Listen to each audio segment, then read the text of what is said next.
जय श्री राधे कृष्णा। दोस्तों, दुनिया के सभी ज्ञानों में भगवत गीता का क्या हाल सर्वोच्च है। आपकी सभी समस्याओं का समाधान भगवत गीता में छिपा है। आपके सभी सवालों के जवाब आपको भगवत गीता में मिलेंगे। जिससे किसी ने भी भगवत गीता के ज्ञान को अपने जीवन में अमल में लाया है, वो जीवन की बड़ी से बड़ी समस्याओं में भी आसानी से पार कर सकता है। भगवत गीता के ज्ञान में सभी वैदिक ग्रंथों का सार निहित है। सर्वोनितः तो गोपाल अंदरहा। इसका अर्थ है कि सभी उपनिषद गाय की छवि हैं। इन उपनिषद रूपी गायों को दूध रूपी ज्ञान को दो होने वाले कोई और नहीं बल्कि स्वयं गोपाल नंदन है, श्री कृष्ण है। पार्थो वत्सा दिव्य भोक्ता दुग्धम गीतामृतम महत्व है। अर्थात अर्जुन वो बछड़ा है जिसे श्री कृष्ण ने गीता का ज्ञान रूपी दूध पिलाया था। श्रीमद् भागवत गीता में 18 अध्याय और 700 श्लोक हैं। आज हम श्रीमद् भागवत गीता के 18 अध्यायों के अति महत्वपूर्ण टोटल 87 उपदेशों में से 13 उपदेशों को सुनेंगे। इन दिव्य उपदेशों को जो लोग समझ लेंगे वो जीवन में ज्ञान को समझ जाएंगे, वो स्वतः जीवन की प्रकृति को समझ जाएंगे। तो चलिए शुरू करते हैं। पहला, श्रीमद् भागवत गीता का पहला उपदेश ये है कि सुख और आनंद मनुष्य के भीतर तो मौजूद होता है, लेकिन मनुष्य लगातार बाहरी दुनिया में इसकी तलाश करता रहता है, हमेशा उसके लिए व्याकुल रहता है। कहा जाता है कि हिरण की नाभि में कस्तूरी होती है जिससे बहुत ही सुंदर खुशबू आती है, लेकिन वो समझ ही नहीं पाता कि यह खुशबू कहाँ से आती है। वो गंध के स्रोत की तलाश में पूरे जंगल में घूमता रहा, लेकिन उसे कभी गंध मिली ही नहीं, क्योंकि यह बाहर की तरफ नहीं होता, ये तो उसके अंदर ही मौजूद होता है। जैसे एक कुत्ता लगातार हड्डी चबाता रहता है, लगातार हड्डी चबाते रहने से उसके दांतों से खून निकलने लगता है और ऐसा महसूस होता है जैसे इस खून का स्वाद उस हड्डी से आ रहा हो, लेकिन वो रक्त स्वयं उसी का होता है। इसी तरह जब आप खुश होते हैं तो ये खुशी आपके भीतर से आती है, जब आप दुखी होते हैं तो उदासी भी आपके भीतर से आती है। बाहर की चीज़ें लगातार बदल रही हैं, लेकिन सुख और दुख तो आपके भीतर की चीज़ है, बाहर की नहीं। अगर आप ये समझ लें कि आपकी खुशी आपके भीतर ही छिपी है, तो फिर आप खुशी के लिए बाहर फिर नहीं कभी नहीं भटकेंगे।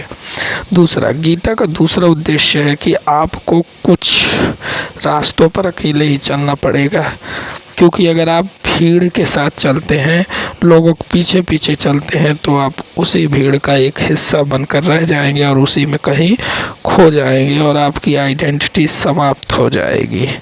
इसीलिए यदि आपको अपनी पहचान बनानी है तो आपके खुद के ही लक्ष्य यूनिक होनी चाहिए, रास्ता भी आपका यूनिक अकेला होना चाहिए। इसीलिए वो ना करें जो पूरी दुनिया कर रही है, बल्कि कुछ ऐसा करें जिसमें आप पूरी दुनिया के लिए एक मिसाल बन के रह जाएं। तीसरा, श्रीमद् भागवत गीता का तीसरा सीख ये है कि जीवन में कभी भी इतना बर्दाश्त नहीं करना चाहिए कि सामने वाला आपको कमज़ोर समझने लगे और आपकी कमज़ोरी का फ़ायदा उठाकर आपको बार बार चोट पहुंचाए। भले ही मूर्खों से बहस करना अच्छा नहीं है, पर हर किसी को जवाब देना भी अच्छा नहीं है, लेकिन हर जगह चुप रहना भी आपके जीवन में बहुत सारी परेशानियां ला सकता है। आपको केवल बहादुर दिखने के लिए चुप रहना चाहिए, लेकिन इतने भी चुप ना रहो कि लोग आपको कमज़ोर ही समझने लगे हैं।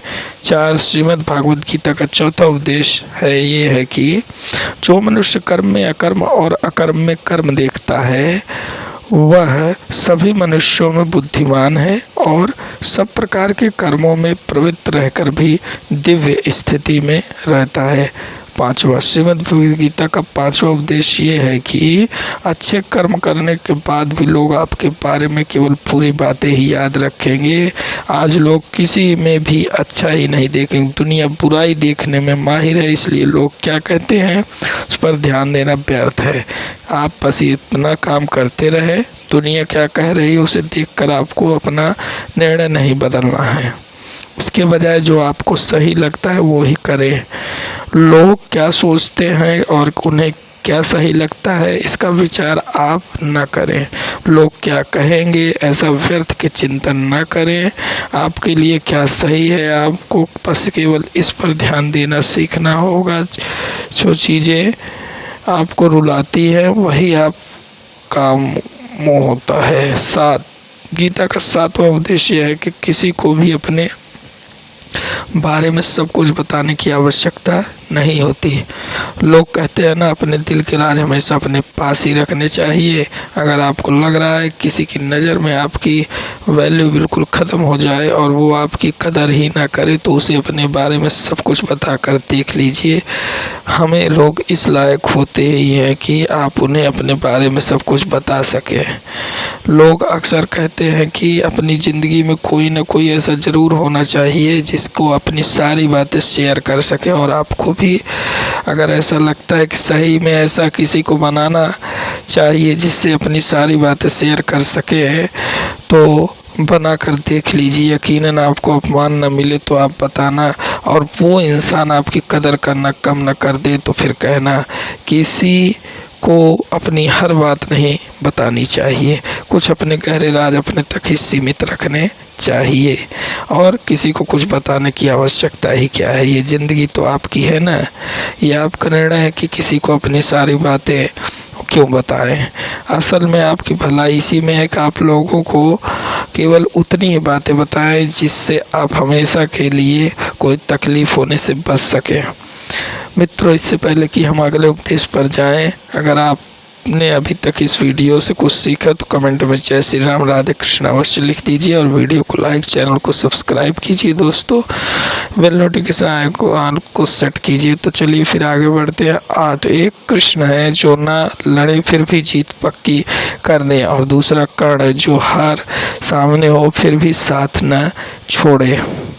9वां गीता का 9वां उपदेश है कि बदले की आग में कभी जलना नहीं चाहिए। बहुत सारे लोग अपनी ज़िंदगी भर भीतर ही भीतर जलते रहते हैं। वो बाहर से कुछ न कर पाते हैं, ना ही अपनी ज़िंदगी की वर्तमान स्थिति को बदल पाते हैं।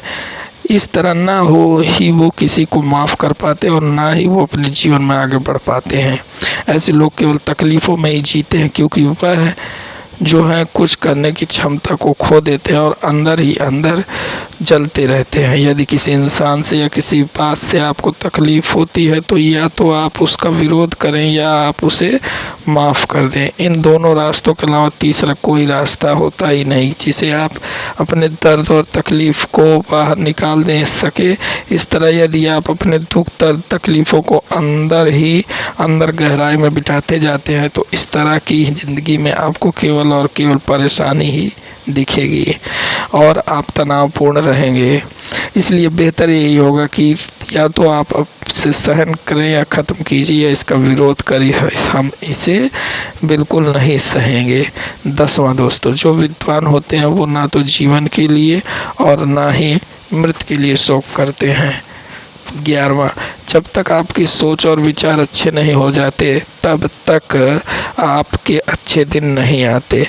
12वां है श्रीमद् भागवत 12वां उपदेश है कि अपने जीवन में कभी किसी पर डिपेंड न रहे कि यह कठिन समय में मेरा साथ निभाएगा, मेरा ख्याल रखेगा। वो व्यक्ति जो किसी पर भी निर्भर हो मुश्किल वक्त में हमेशा अकेले हो जाते हैं। इस दुनिया में कोई किसी का सगा नहीं होता। हर दिन हम लोगों को अपने प्रियजनों, मित्रजनों को पहुंचाने की कहानियाँ सुनते हैं।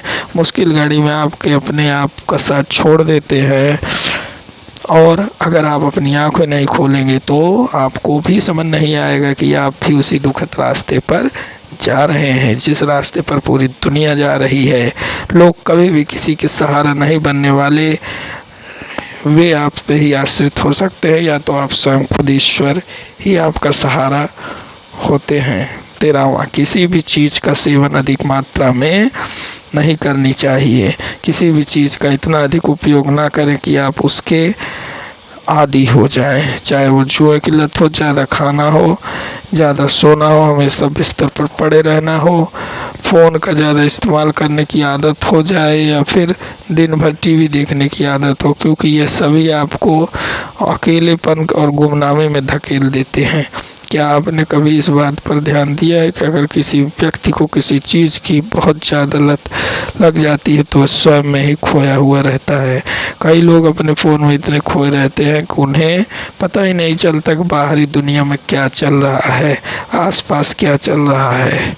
किसी चीज़ का उपयोग करना और किसी चीज़ की आदत बनाने के बीच बहुत सारे अंतर है और इसी के बीच के अंतर को ही समझदारी आपको जीवन भर स्मरण में रखना है। दोस्तों, सेल फोन का आविष्कार आपका समय बचाने के लिए किया गया था, लेकिन अगर आप अपना सारा समय अपने फ़ोन पर बिताने हैं तो आपको जीवन महत्वपूर्ण काम करने का समय ही नहीं मिलने वाला है। ऐसा सिर्फ मोबाइल फ़ोन पर ज़्यादा आदत चाहे कोई भी हो, भले ही आपको किसी भी व्यक्ति के साथ आदत पड़ जाए, लेकिन अगर वो व्यक्ति आपको छोड़ दे तो आप हमेशा दुखी रहेंगे। इसलिए अपने दिमाग को किसी भी चीज़ की आदत लगने ना दें। आदत का अर्थ यह है कि आप उस वस्तु, उस व्यक्ति के गुलाम बन जाते हैं और आप उसके द्वारा नियंत्रित होते हैं। वो आपका स्वामी बन जाता है और आप उसके सेवक बन जाते हैं। लोग नशे में इतने आदी हो चुके हैं कि वो इसके बिना रह ही नहीं पाते। इसलिए भगवद गीता में हमें यह सिखाती है कि अपने मन को स्थिर रखें और इतना मजबूत बनाएं कि आपका मन किसी चीज़ का आदी न बन पाए और आपका मन स्वयं आपके चीज़ पर नियंत्रण रहे।